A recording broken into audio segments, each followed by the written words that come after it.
Olá, meus irmãos, que a graça e a paz do Senhor Jesus esteja com você.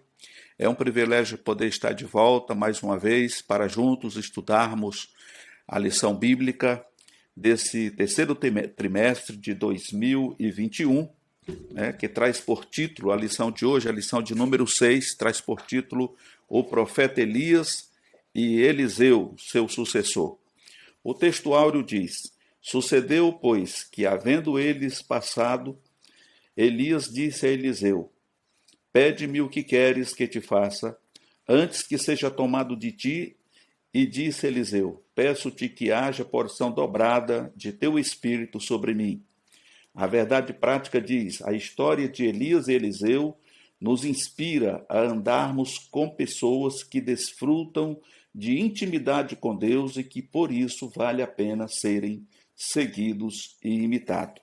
Então nós vemos aqui o texto áureo e a verdade prática nos trazendo aqui uma alusão da nossa comunhão com Deus e com aquelas pessoas que também professam a mesma fé. Diferente do que temos visto no decorrer dessas aulas, concernente aos reis que não quiseram seguir a orientação de Deus e, portanto, pagaram um alto preço.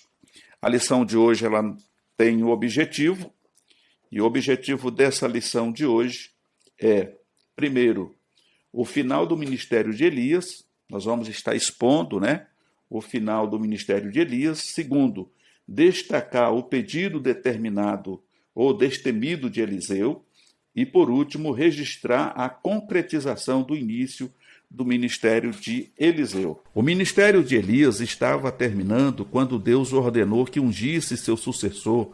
O escolhido foi Eliseu, conforme registra 1 Reis, capítulo 19 e 16. Eliseu era muito próximo e leal a Elias. Antes de ser levado aos céus pelo Senhor, Elias perguntou a Eliseu sobre o que ele gostaria de receber de sua parte. E Eliseu, mais que depressa, pediu porção dobrada do espírito de Elias sobre ele.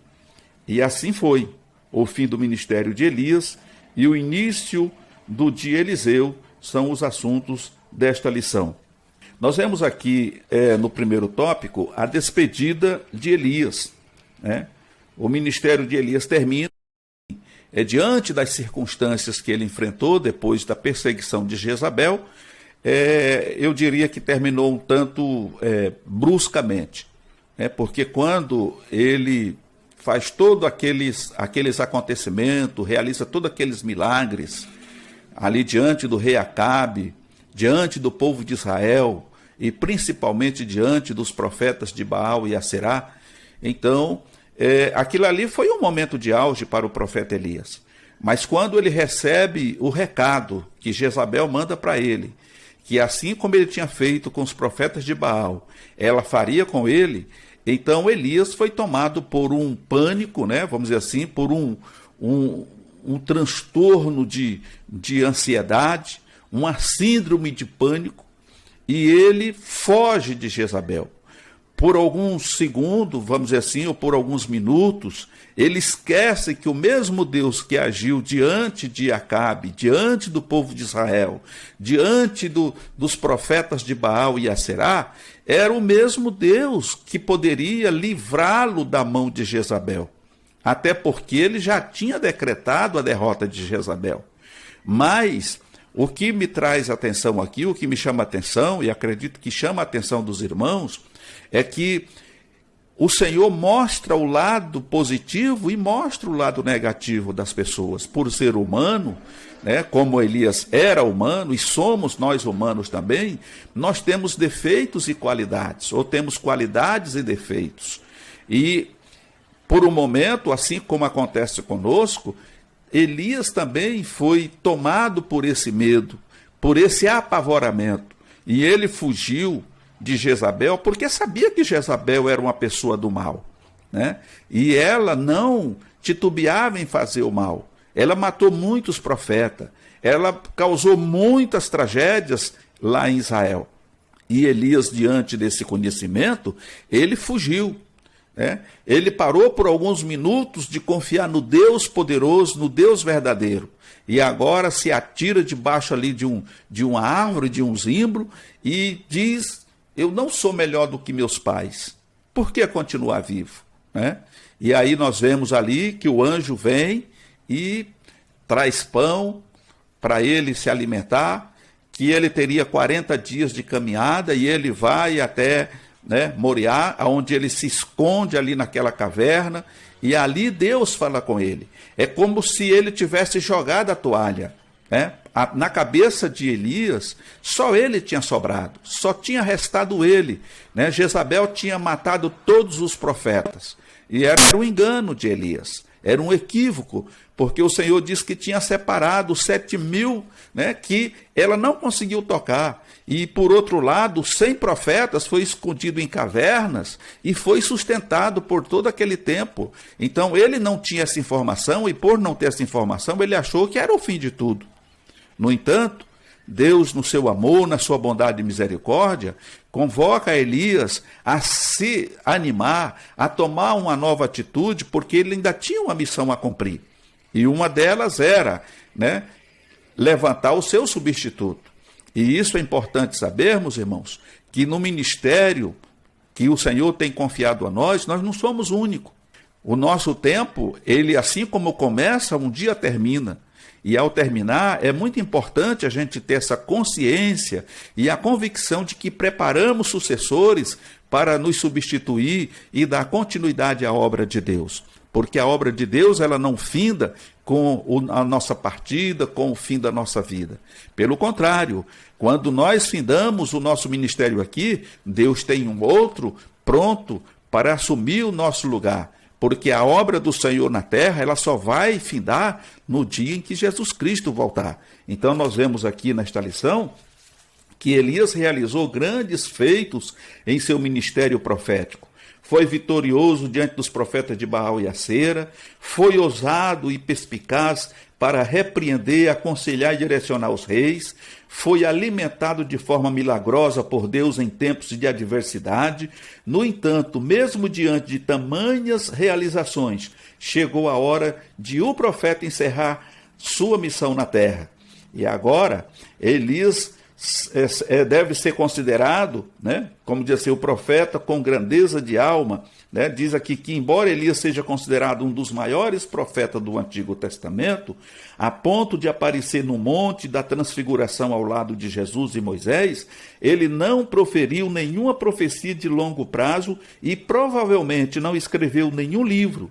Isso nos ensina que a grandeza de um profeta não é medida somente pelo tempo do cumprimento de suas profecias, mas principalmente pela integridade e grandeza de sua alma. Então nós vemos aqui que ele foi um grande, ele é considerado inclusive o profeta de fogo, porque em 4 ocasiões ele fez descer fogo do céu, né? Ele fez descer fogo do céu. Por outro lado, Elias também não experimentou a morte, né? Quando a gente fala no fim do seu ministério, não queremos contudo dizer de que Elias morreu, que ele foi sepultado junto com os seus antepassados. Pelo contrário, ele foi levado ao céu num redemoinho. Ou seja, ele é um símbolo, né, ou uma figura da igreja de Cristo que um dia também será arrebatada.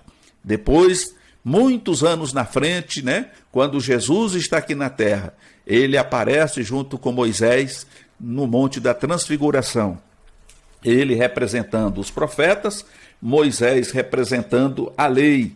E então, agora vemos aqui que Gilgal, um lugar de boas recordações. Diz aqui o ponto 3, Elias estava em Gilgal quando iniciou os preparativos para o seu arrebatamento. Esse lugar foi cenário de grandes e marcantes acontecimentos. Em Gilgal foi estabelecido o memorial da travessia do Jordão realizada por Josué quando o povo saiu ali do Egito. Ali também os israelitas foram circuncidados, porque era uma determinação divina, a circuncidação de todo homem.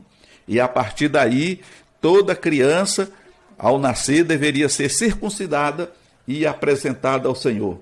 e celebraram a primeira Páscoa na terra prometida, né? E foi também em Gilgal que Elias tomou ciência do término do seu ministério profético. Glória a Deus por isso. Todo início tem um fim. Terminar a carreira possuindo mais conquistas do que derrotas é um alvo a ser alcançado. Não é à toa que quando a gente olha para as epístolas paulinas, nós encontramos o apóstolo Paulo dizendo já no final da sua vida, no final da sua carreira, e ele sim foi assassinado ali, e ele diz, né, combati o bom combate, acabei a carreira e guardei a fé. Isso são pontos importantes na vida de um cristão. Elias teve o privilégio de ser arrebatado pelo Senhor, assim como Enoque, né? Enoque, Deus o transladou e ninguém nunca mais o viu, não é verdade? Então nós vemos aqui que no ponto 2, nós vamos ver agora o pedido ousado de Eliseu, né? A fidelidade de Eliseu. Antes de Deus levar Elias num redemoinho ao céu, ele mandou o profeta fazer uma viagem da cidade de Gilgal a Betel. Elias disse a Eliseu que ele não precisava ir, mas Eliseu respondeu, não te deixarei. Durante a viagem, Elias disse 2 vezes para Eliseu voltar, mas ele se recusou. Para Eliseu, era uma honra servir Elias, porque esse era o trabalho que Deus lhe tinha dado para fazer. Quando Elias percebeu que Eliseu realmente não o deixaria, em razão de sua lealdade e companheirismo, lhe deu o direito de pedir qualquer coisa que desejasse. Eliseu então disse, peço-te que haja porção dobrada de teu espírito sobre mim. O que realmente Eliseu estava pedindo? Em Israel, 2 partes de uma herança era para o filho primogênito. Assim Eliseu estava pedindo para ser herdeiro de Elias, ou seja, para ficar no lugar dele como profeta. Ele também pediu para ter o espírito, a atitude de Elias, porque queria a mesma coragem e zelo pela verdadeira adoração. E isso aqui nos arremete ou nos leva a uma consideração. Hoje existem muitas pessoas que se tornaram cristãos ou crentes de carona, né? Então essas pessoas, elas são, na verdade, imitadores de outros. Mas o que nós vemos aqui, em primeiro ponto, é que Eliseu não quis apenas ser um imitador de Elias, porque ele poderia fazer os trejeitos de Elias, impostar voz como Elias, enfim, fazer muitas coisas que hoje a gente vê aí, né? Mas a primeira coisa que Eliseu pede é porção dobrada do seu espírito. Ou seja, ele queria ser alguém que o representasse verdadeiramente com todas as ferramentas, com todo aquele gabarito que Elias tinha. Elias tinha o poder de Deus na sua vida. Eliseu não queria diferente. Ele também queria ser usado e ousado na presença de Deus e daquele povo que ele ia continuar profetizando, para aquele povo, para o povo de Israel. Então, ele queria a porção do Espírito que estava no Elias, porção dobrada. Ele queria mais capacidade. Ele queria ter ousadia para falar do amor de Deus para aquele povo, para poder aconselhar. Ele queria ser um autêntico representante do seu líder, do seu pastor, vamos dizer assim. O que nós vemos hoje é que muitas pessoas querem ser igual a esses grandes pregadores. É admirável ver um homem de Deus sendo usado, né, pregando com ênfase, com poder, com autoridade. E muitas pessoas querem imitar, mas não querem pagar o preço. Tudo na vida tem um preço a ser pago, não só na vida física, na vida material, mas também na vida espiritual. Se você quer ser um vaso nas mãos do Senhor, se você quer ser usado por Deus, você precisa buscar de Deus essas qualificações, essas ferramentas, essa capacitação. Só Deus concede através do Espírito Santo. E para isso você precisa pagar o preço. Você tem que buscar poder, você tem que buscar autoridade, você tem que ler Bíblia, você tem que jejuar, você tem que se consagrar. Não é simplesmente porque você acha bonito o pastor fulano, o conferencista tal, pregar bonito e atrair multidões e que você vai fazer igual. Não, nós temos aqui uma lição de vida. Nós temos aqui uma lição de alguém que acompanhou o profeta Elias e que durante a sua trajetória ministerial junto com Elias, ele vivenciou tudo aquilo que Elias fazia. E no final, quando Elias dá a ele a oportunidade de pedir algo, então ele não tem dúvida. Se o Senhor foi bom em tudo que o Senhor fez, eu quero ser igual ou melhor. Então ele não pede apenas uma porção, mas ele pede porção dobrada, para que ele pudesse dar sequência a um trabalho que Elias iniciou. E eu acho isso muito importante na vida dos obreiros e da igreja de um modo geral. Nós não podemos, irmãos, fazer a obra de Deus relaxadamente, até porque o Senhor não aceita isso. E ele diz, ai daquele que faz a obra do Senhor relaxadamente. Há um preço a ser pago. Então, se você, que hoje é um professor de escola dominical, você, irmão, irmã, que tem uma função no corpo de Cristo, na casa de Deus, busque ao Senhor para te capacitar mais, para te dar mais entendimento, mais sabedoria, para que você possa fazer o melhor do melhor. Não faça as coisas para Deus simplesmente porque alguém faz, mas procure fazer o melhor. Se o fulano faz, e é bom que ele faz, eu tenho condições, com a ajuda do Espírito Santo, de fazer melhor. Esse, com toda certeza, ao meu ver, é o melhor objetivo que eu e você podemos ter para agradar ao Senhor e fazer a sua obra aqui na terra. Meus queridos irmãos, que Deus em Cristo vos abençoe. Esta era a lição de hoje, um pequeno resumo da palavra de Deus para que você possa entender que a obra de Deus não pode ser feita relaxadamente e que nós também não podemos nos deixar abater diante das circunstâncias, porque elas vêm de todas as formas, de todos os meios elas vêm para nos abater, mas nós precisamos estar conscientes de que aquele que está conosco é maior do que qualquer problema, do que qualquer dificuldade, do qualquer perseguição ou circunstância que se levante contra nós, porque o Deus de Israel é o nosso refúgio, o Deus de Israel é o nosso socorro presente na angústia. Que Deus em Cristo te abençoe.